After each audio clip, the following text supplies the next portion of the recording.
Are you bored? Does it piss you off? Are you tired of this mundane existence? Well, you're in luck because today's episode, we're going to talk about how to deal with boredom. This is the Existential Stoic podcast. I'm Randy. That's Danny. What's going on, Danny? What's up, Randy? Danny, I've been dealing with some boredom issues recently. What's Really? your relationship with boredom? Well, I know my life is exciting all the time, and I'm never bored. Personally, yeah. World's smallest violin.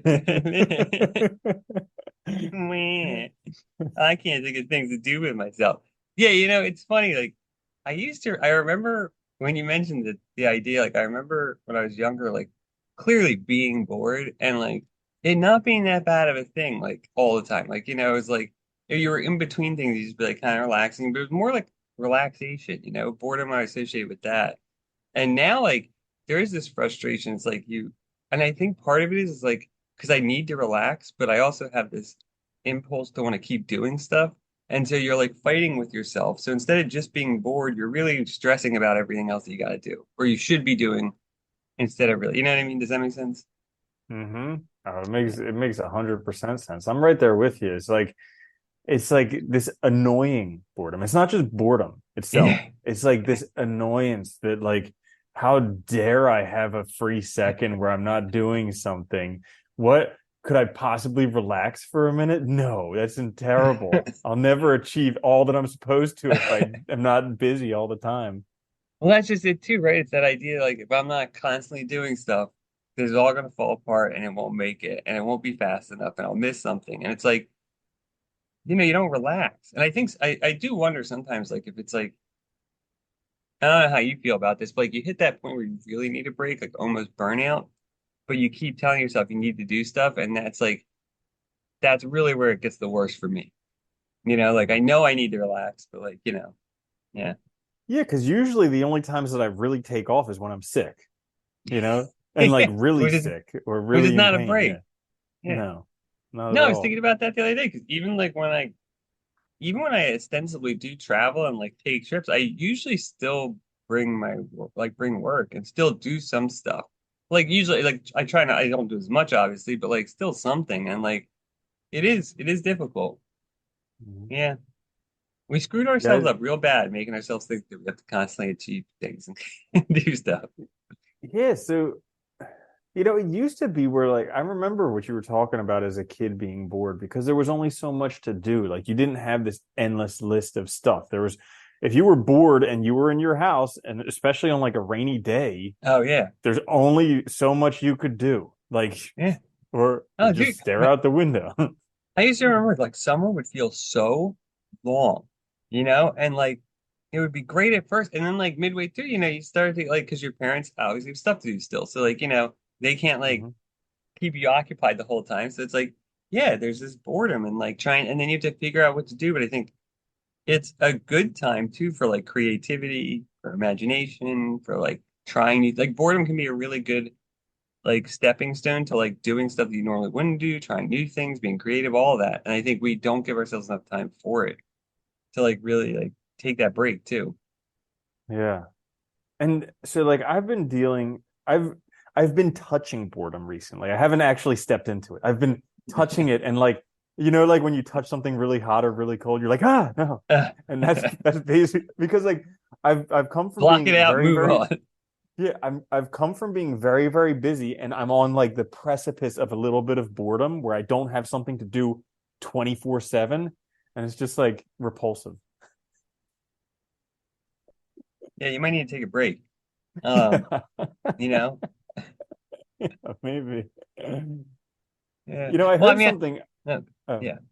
go No, go for ahead. it, Danny. Oh, okay. I was gonna say, like, I mean, do you like, because I know you're reading stuff every day and all, like, how much time do you take for stuff like that, for like downtime type stuff, like reading, Dude, I've been meditating, trying journal? so hard recently to increase that, like painting miniatures, playing video games, reading, watching series on like whatever, like trying to do anything other than what's ostensibly work. And it's Yeah. just like, Well, whew, you know what the worst part is, hard. dude? Like, I really enjoy the work I'm doing. And so, like, that also is hard too because you want to keep doing it. And you want to, like, or like it's hard to turn off your brain. So like, like I will like take time to relax. Like the other, like this happened literally yesterday. Sitting down to watch TV. It was like night. It was like 9:30. So sitting down with Anna to watch TV and just chill, relax, kind of wind down. And then I thought of something, and like because it was something I had been thinking about, like a problem I was working on all day. And then so I just got on my phone and took made a note real quick so I wouldn't forget it. And then, that was that. But like it is hard because you just keep thinking about that stuff, especially if you enjoy it too. And I Mhm. think, you know, it is great. Like I really like working like freelancer at home and stuff and more on my own time. But the hard part about that is you don't have a job where you leave work. Mhm. You're effectively always in your workplace, and that makes it, you have to manage that time really carefully. Yeah. I sometimes fantasize about these demanding physical labor jobs where like you do hard work and at the end of the day you're just tired and then but like you leave work and you're done, Yeah. You you can't bring know? anything with you, Yeah. No. Yeah, there's something to be Mhm. said for that, dude. Like where like you're not in a constant potential state of work. Yeah. Yeah. Like sometimes I fantasize about just getting a job at like a cattle ranch or something like that, where you just work outside all day in the miserable weather and Yeah. I don't Can know. be fun though and Yeah. nice.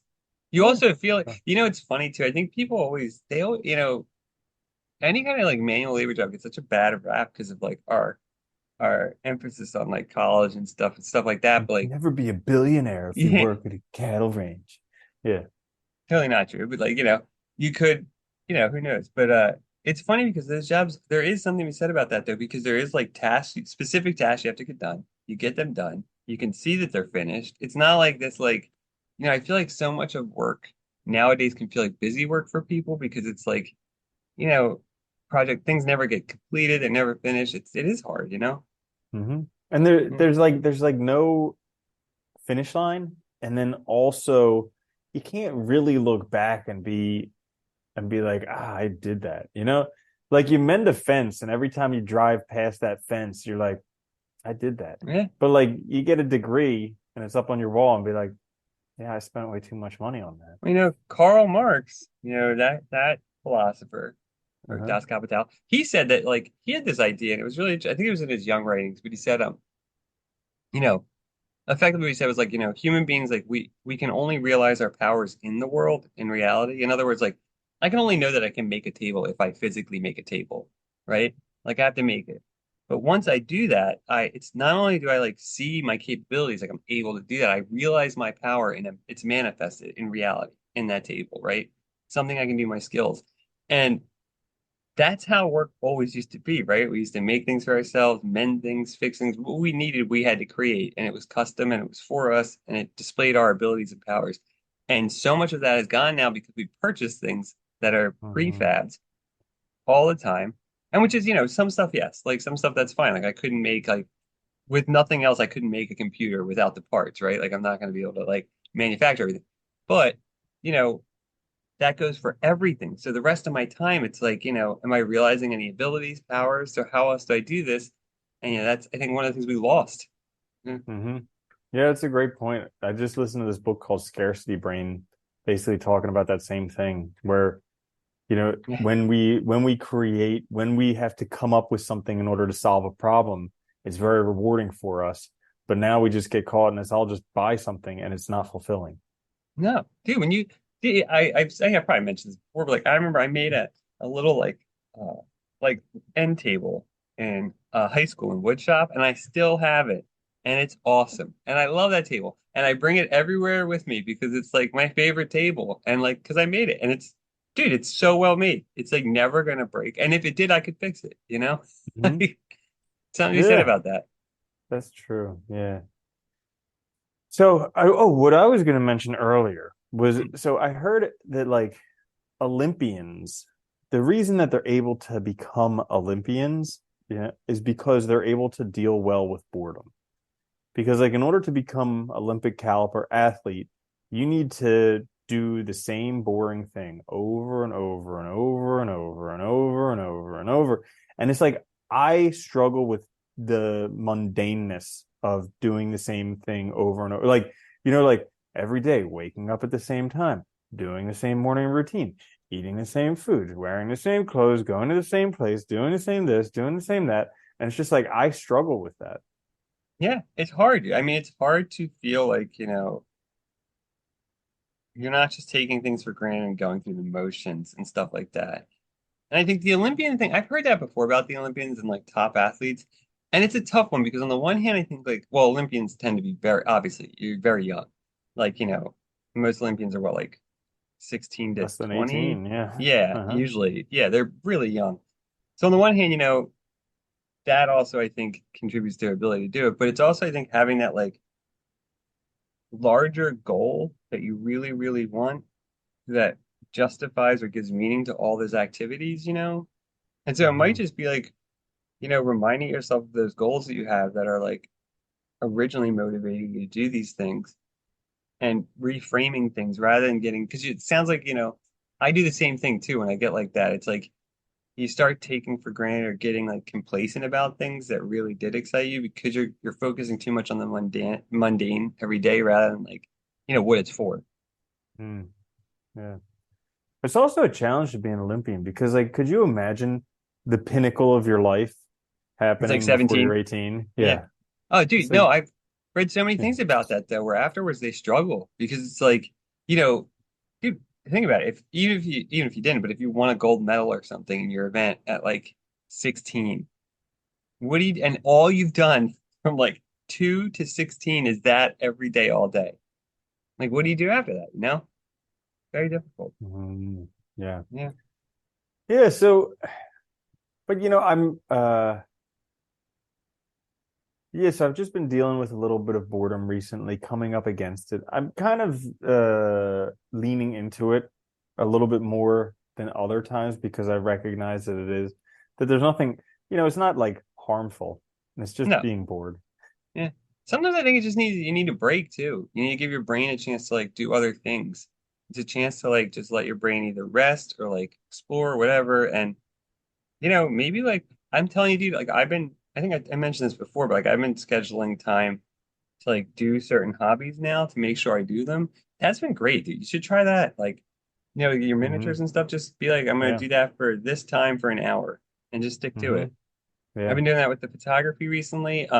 Well, the weather shifted a little bit here, so not as much the last couple of days, but that's okay. I've been doing it as many days as I can when it's not Hmm. zero out.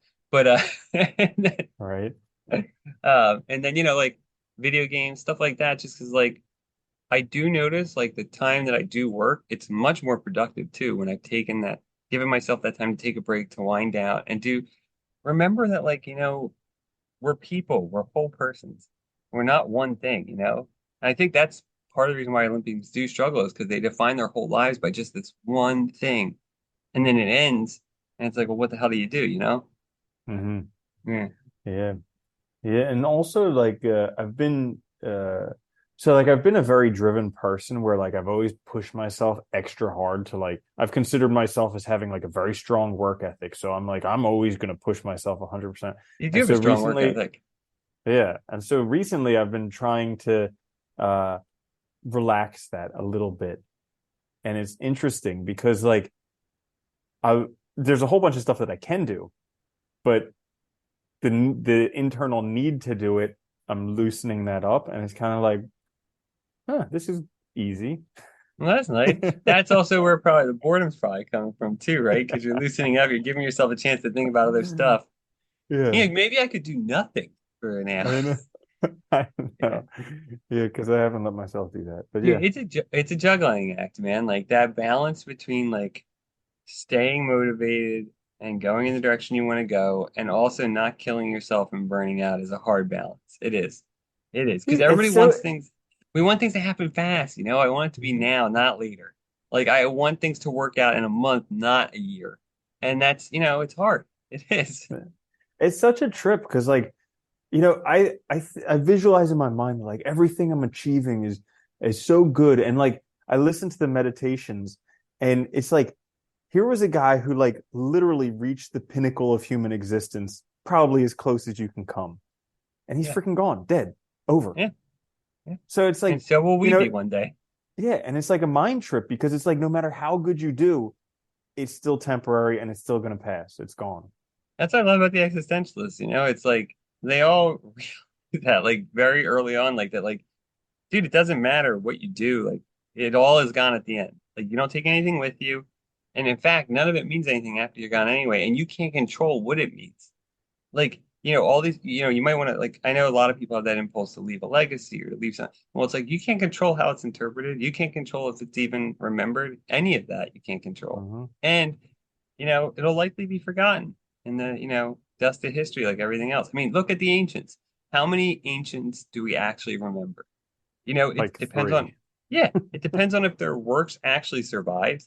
It depends on, how popular they were. And I think a lot of it has to do more with just the fact of whether stuff happened to survive or not, right? Because it's the only way we're going to know about them. Hmm. So yeah, it's crazy.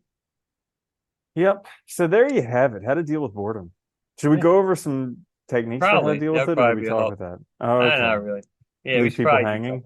hanging. Yeah. Um, Yeah. I would say I really would opt for the scheduling time to do hobbies. I think is crucial, and just giving Mm, yourself a chance to also just do nothing, be bored. There's nothing wrong with that, like mhm, leave yourself. But I think scheduling it for me has been helpful because it reminds me to do it. Um, you know, and just take some downtime and go easy on yourself a little bit. mhm, I think that's a mhm. good my recommendation. Yeah, that's a good one. I like the scheduling time for it. I also like to recognize that it's going to be uncomfortable. So I have like a knee-jerk response of running away from whatever's uncomfortable. So like recognizing that the boredom is uncomfortable and then just being able to kind of relax in it. It's a good idea. Yeah, Yeah. I like that. So there you have it. How to deal with boredom. Simple as can be. Let us know down in the comments if you're dealing with boredom and how you handle it. If you did enjoy this episode, make sure to check us out wherever you get your podcasts. Also on YouTube. This is the Existential Stoic Podcast. I'm Randy. That's Danny. I'll see you later, Danny. Later, Andy.